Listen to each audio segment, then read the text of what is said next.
ಬಾಕಿ ಹಣ ಪಾವತಿ ಮಾಡದ ಹಿನ್ನೆಲೆಯಲ್ಲಿ ಸರ್ಕಾರಿ ಆಸ್ಪತ್ರೆಯಲ್ಲಿರುವಂತಹ MRI ಹಾಗೂ ಸ್ಕ್ಯಾನಿಂಗ್ ಸೆಂಟರ್ಗಳು ಉಚಿತ ಸೇವೆಯನ್ನು ಸ್ಥಗಿತಗೊಳಿಸಿರುವಂಥದ್ದು.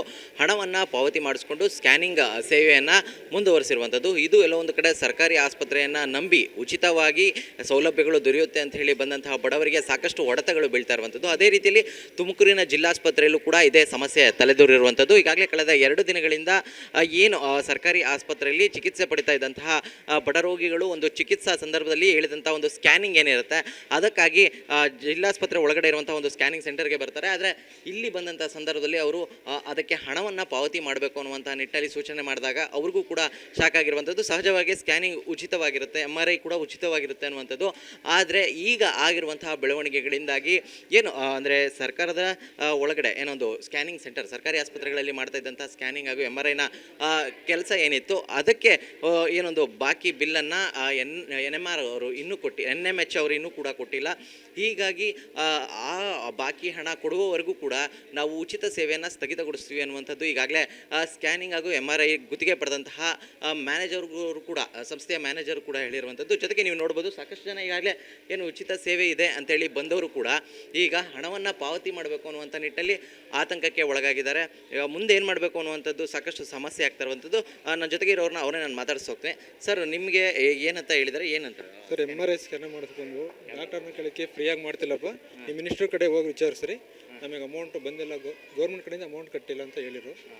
ಪೇಪರ್ ನೋಡಿ ನ್ಯೂಸಲ್ಲೇ ಬರೋದು ಯಾಕೆ ಬಂದ್ರೆ ಅಂತ ಕೇಳಿದ್ರು. ಇಲ್ಲಿ ಬಂದು ವಿಚಾರಿಸಿದಕ್ಕೆ 4,200 ರೂಪಾಯಿ ಅಮೌಂಟ್ ಕಟ್ಟರೆ ಮಾಡ್ತೀವಿ, ಫ್ರೀಯಾಗಿ ಮಾಡಲ್ಲ ಅಂತ ಹೇಳ್ತಿದ್ದಾರೆ. ನಿಮ್ಗೆ ಏನು ಸಮಸ್ಯೆ ಆಗಿತ್ತು ಅಂತ ಹೇಳಿ ಸರ್? ನಮ್ಮ ಆಂಟಿಯವರಿಗೆ ಓಡಾಡೋಕ್ಕಾಗ್ತಾ ಇಲ್ಲ, ಕಾಲು ನೋವಾಗುತ್ತೆ, ಅದಕ್ಕೆ MRI ಮಾಡಿಸ್ ಅಂತ ಹೇಳಿದ್ರು. ಅದಕ್ಕೆ ಬಂದಿದ್ದೀವಿ, ಗೌರ್ಮೆಂಟ್ ಹಾಸ್ಪಿಟ್ಲಿಗೆ ಫ್ರೀಯಾಗಿ ಮಾಡ್ತಾರೆ ಅಂತ. ಈಗ ಅಮೌಂಟ್ ಕಟ್ಟಿದ್ರೆ ಮಾತ್ರ ಮಾಡ್ತಾರೆ ಅಂತ, ಫ್ರೀಯಾಗಿ ಮಾಡ್ತಿಲ್ವಂತೆ. ಈಗ ನೆಕ್ಸ್ಟ್ ಏನು ಮಾಡಬೇಕು ಅಂದ್ಕೊಂಡಿದ್ದೀರಾ ಸರ್? ಅದೇ ಸರ್, ಅಮೌಂಟ್ ಕಟ್ಟಿದ್ರೆ ಮಾತ್ರ ಮಾಡ್ತಾರಂತೆ. ಅಮೌಂಟ್ ಕಟ್ ಮಾಡೋದು ನಾವು ರೈತರು.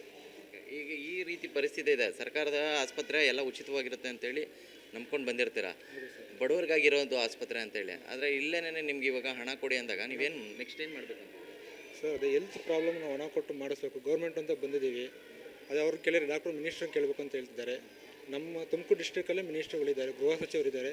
ಇಲ್ಲೇ ಹಿಂಗಾಯ್ತು ಅಂದರೆ ಬೇರೆ ಕಡೆ ಪರಿಸ್ಥಿತಿ ಗೌರ್ಮೆಂಟ್ ಹಾಸ್ಪಿಟ್ಲ್ ಇಲ್ಲೇ ಇನ್ನೂ ಹದಗೆಟ್ಟು ಹೋಯ್ತು ಅಂತ ಹೇಳ್ತಾ ಇದ್ದೀವಿ ಸರ್. ಸರ್ಕಾರಕ್ಕೆ ಏನಂತ ಒತ್ತಾಯ ಮಾಡ್ತೀರಾ ಸರ್? ಸರ್, ಈ ಸರ್ಕಾರ ವೇಸ್ಟ್ ಸರ್ಕಾರ ಸರ್, ಕಾಂಗ್ರೆಸ್ ಸರ್ಕಾರ. ಹಾಸ್ಪಿಟ್ಲು ಕಡೆ ಎಲ್ಲ ಒಂದು ರೈತರಿಗೆ ಹೆಲ್ಪ್ ಮಾಡಬೇಕು, ಸುಮ್ಮನೆ ಬಾಗಿಗಳೆಲ್ಲ ಬಿಟ್ಟು ಆರ್ಥಿಕ ಸ್ಥಿತಿ ಕುಗ್ಗೇಟ್ಸೋರು ಸರ್. ನಮ್ಮ ಗೃಹ ಸಚಿವರಿದ್ದರು ಇಲ್ಲಿ ಇದೇ ಥರ ಆಗಿದೆ ಅಂದರೆ ಬೇರೆ ಕಡೆ ಗೊತ್ತಿಲ್ಲ ಸರ್. ಇದಿಷ್ಟು ಕೂಡ ಬಂದಂತಹ ಬಡ ರೋಗಿಗಳ ಸಮಸ್ಯೆಗಳನ್ನು ತೋಡ್ಕೊಳ್ತಾ ಇರುವಂಥದ್ದು. ಸರ್ಕಾರ ಕೂಡಲೇ ಅವ್ರಿಗೆ ಏನೊಂದು ಗುತ್ತಿಗೆ ಪಡೆದಂಥವ್ರಿಗೆ ಒಂದು ಬಾಕಿ ಹಣ ಏನಿದೆ ಅದನ್ನು ಕ್ಲಿಯರ್ ಮಾಡಬೇಕು ಅನ್ನುವಂಥದ್ದನ್ನು ಒತ್ತಾಯ ಮಾಡ್ತಾರೆ. ಜೊತೆಗೆ ನಮಗೆ ಆಗ್ತಾ ಇರುವಂಥ ಒಂದು ಸಮಸ್ಯೆ ಬಹಳ ಬೇಗವಾಗಿ ಕ್ಲಿಯರ್ ಮಾಡಿಕೊಡ್ಬೇಕು. ಯಾಕಂದರೆ ನಾವು ಬಡವರು, ನಾವು ಆಸ್ಪತ್ರೆ ಅಂದರೆ ಸರ್ಕಾರಿ ಆಸ್ಪತ್ರೆನೇ ನಂಬಿರ್ತೀವಿ. ಆದರೆ ಇಲ್ಲಿಗೆ ಬಂದಂಥ ಸಂದರ್ಭದಲ್ಲಿ ಹಣ ಕೇಳಿದಂಥ ಸಂದರ್ಭದಲ್ಲಿ ನಾವೇನು ಮಾಡಬೇಕು ಅನ್ನುವಂಥ ನಿಟ್ಟಲ್ಲಿ ಆತಂಕಕ್ಕೆ ಕೂಡ ಒಳಗಾಗಿರುವಂತಹ ಸನ್ನಿವೇಶ ಇಲ್ಲಿ ಕಂಡು ಬಂದಿರುವಂಥದ್ದು.